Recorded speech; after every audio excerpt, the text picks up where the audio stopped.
Hello, Ariana. How are you? I'm good, Rama. Nice to see you. Nice to see you. Congratulations on your new movie, I.S.S., arriving in theaters January 19. Ariana, after you won that Oscar, I'm sure you received a lot of offers, a lot of scripts offered your way.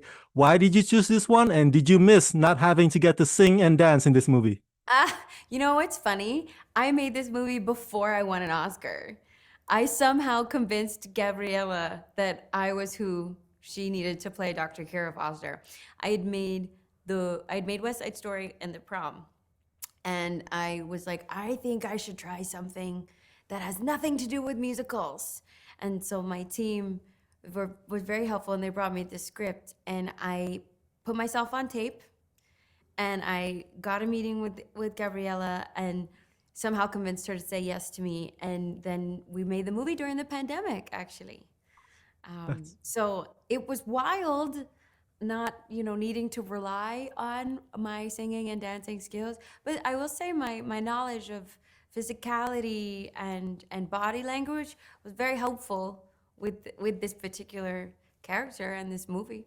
Speaking of that, what was that like? I'm sure there's a lot of CG involved, right? But and wiring or practical effects to get you guys floating. Talk to me about some of the behind the scenes movie magic on ISS, and what was that experience like for you?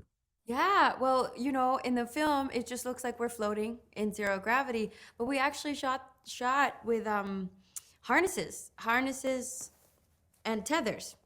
And it wasn't just me, it was all of my colleagues, Chris, Lou, John Gallagher Jr., Masha and Costa.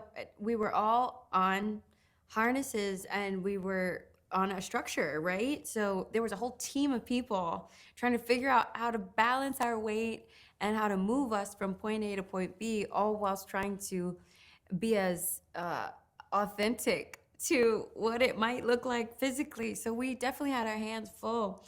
But I think it was a great challenge for little things like when you had to go to the bathroom, it took 45 minutes to get you in and out of the harness.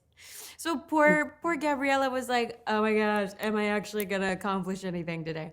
But we made it happen, and I think it was a really great team effort.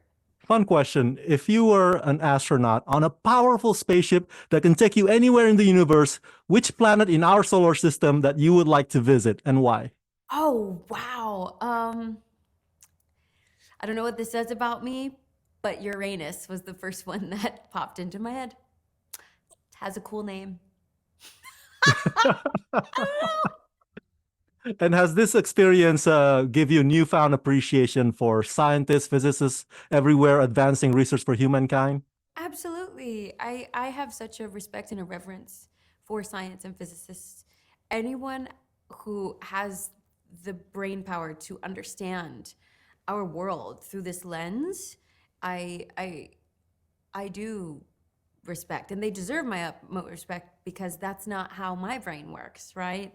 My brain speaks to the artistic and emotional side of our humanity.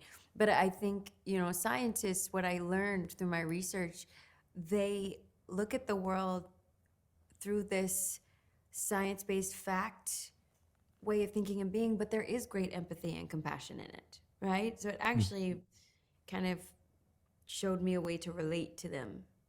Um, but I think the way that their minds are able to expand our own understanding of who we are is really important. And hey, they're out there finding solutions to problems, not just creating more problems. So I I I bow down is what I'm saying.